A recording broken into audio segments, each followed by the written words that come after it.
Alright, let's work another problem like this. So here we have 3 to the 1 minus 8x power equals 5 to the x power.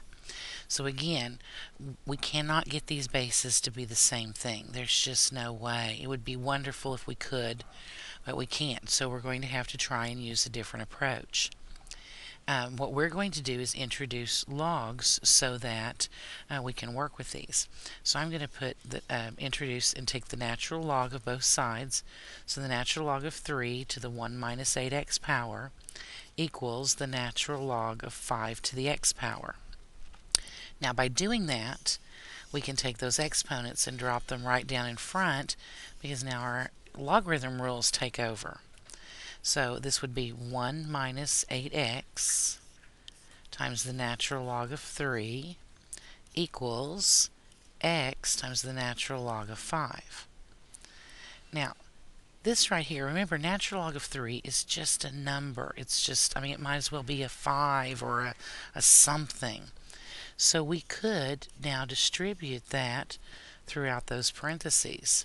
So now 1 times the natural log of 3 would be the natural log of 3, and negative 8x times the natural log would be negative 8x natural log 3 equals x natural log 5.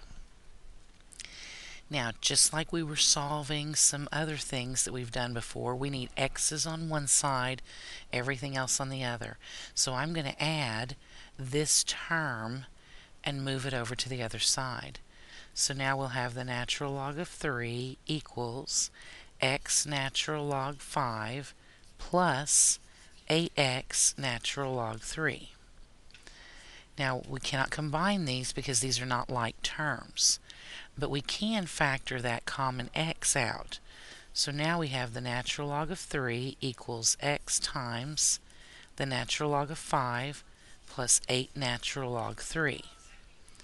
And now to get x alone, we would just have to divide by our parentheses to get the natural log of 3 divided by the natural log of 5 plus 8 natural log 3 equals x.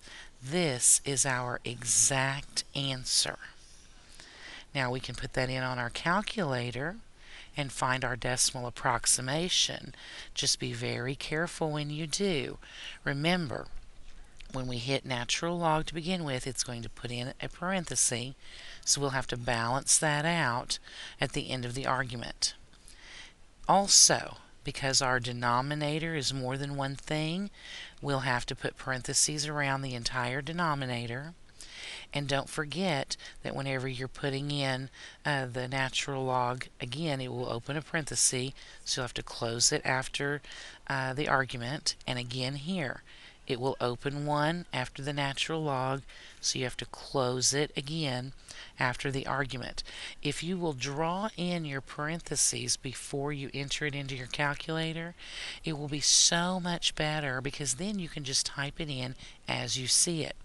So if you type that in correctly, you should get an answer, if I round to 3 decimal places, of 0.106. So make sure that you can enter that in correctly before you move forward.